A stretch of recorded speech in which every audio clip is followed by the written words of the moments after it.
So here we have been discussing regarding time period. Okay. So time period. What is time period? The time taken for the one vibration or oscillation is called its time period. See here three waves have been produced, right? So the distance between two waves is called as wavelength, and time taken to complete one wave or one oscillation is called as its time period.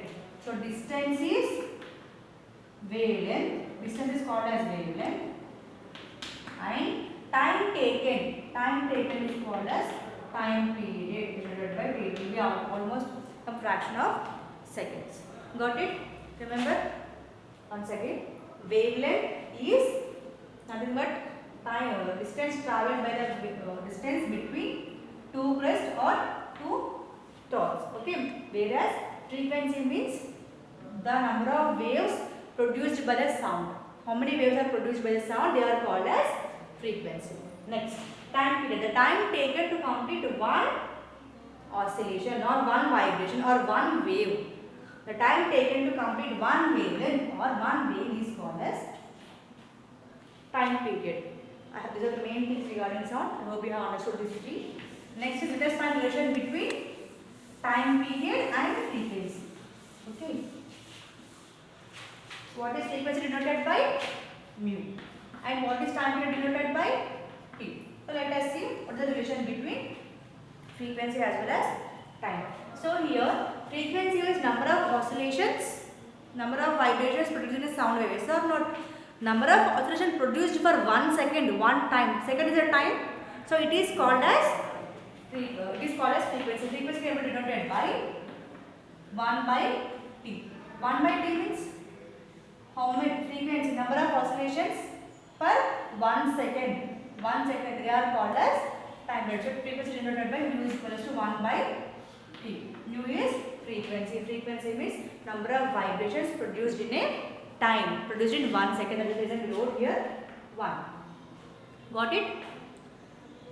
Frequency is equals to number of vibrations produced for 1 second is called as frequency. This is the relation between frequency as well as time period. Mu is equals to 1 by T.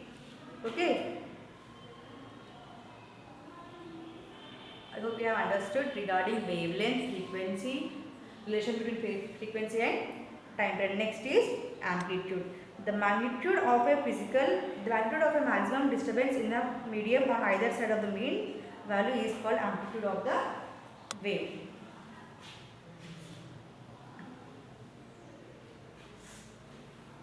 See, I have said that this is a wave, this is a mid-line, this is the where we are talking. Here sound is produced. Yes or not? So this will be taken as the main point. Okay. So I said sound travels in ups and downs in a waveform. It is producing ups and downs. Yes or not? From here this is the main point. It is starting. Again it is reaching point. It is reaching the highest point here. It is reaching the main point. Again it is coming down. Again it is reaching the down point. Yes or not? Means the wave is producing some sound. For example, this is a thread. This is a ball. If this ball is disturbed, what happens? It makes some oscillations. Sound also makes some oscillations or not? Yes or not? It travels here and here, it makes some oscillations. Whereas sound also makes some oscillations. So the maximum mean point, the maximum displacement, the shortest distance travelled by the body, the shortest wave produced by it. What is the shortest wave produced from the main position? The longest wave. The longest wave produced by the main position is this one only, no? So not from here to here. After some time the value will be decreasing, the displacement will be decreasing. Yes or not? After some time it makes some more waves, after some time it decreases. Yes or not? So this type of displacement is called as amplitude. The longest displacement made by an vibrating body. So this is the main position. From here to here it is traveling. This is the longest distance. Afterwards it will be going on decreasing height.